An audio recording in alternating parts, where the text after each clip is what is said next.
So eto na nga po mga idol, Kim Pao spotted po sa immigration para mag-asikaso ng kanilang visa at may pakis pa si Paolo. Well mga idol, bago natin yung pag-usapan, please huwag po munang kalimutan mag-like and subscribe and pahit na rin po ng notification bell.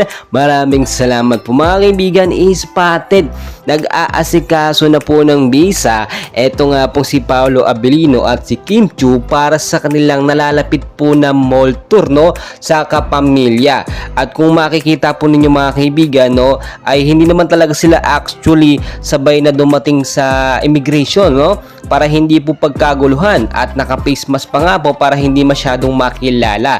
Pero syempre maraming mga netizens at mga tagahanga solid fans ng Kim Pao ang nakakita. At kitang-kita nyo naman mga kaibigan, may pakis pa nga po, no, etong si Paolo Abilino dito kay Kim Chiu bago sila umalis after mag-asikaso ng kanilang visa. Sila po ay pupunta sa Dubai mga kaibigan, no, kaya inaasikaso nila ito. At syempre alam natin maraming mangyayari po doon, no.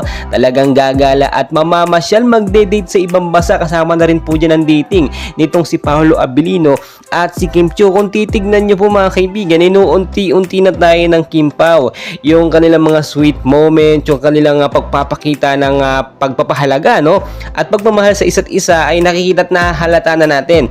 Matagal na po kasi talaga officially na sila, no, hindi lang talaga sinasabi sa publiko dahil siyempre alam nyo naman issue yan, no, baka mamaya masira pa ang kanilang relasyon. So mas maganda na isipin na lamang ng iba na magkaibigan sila. Pero tayong mga solid fans ng Kim Pao, alam po natin ang tunay na katotohanan na sila po ay merong intimate relationship. Kitang-kita naman yan noon, no, laging sinusundo ni Paolo etong si Kim Chiu. Etong si Kim Chiu naman always po yan nakasupport, no, very obvious doon pa lamang po ay masasabi natin na sila ay magkarelasyon na. So mga kaibigan, ang dami nating aabangan, lalo na yung pagpunta nila sa ibang bansa na magkasama.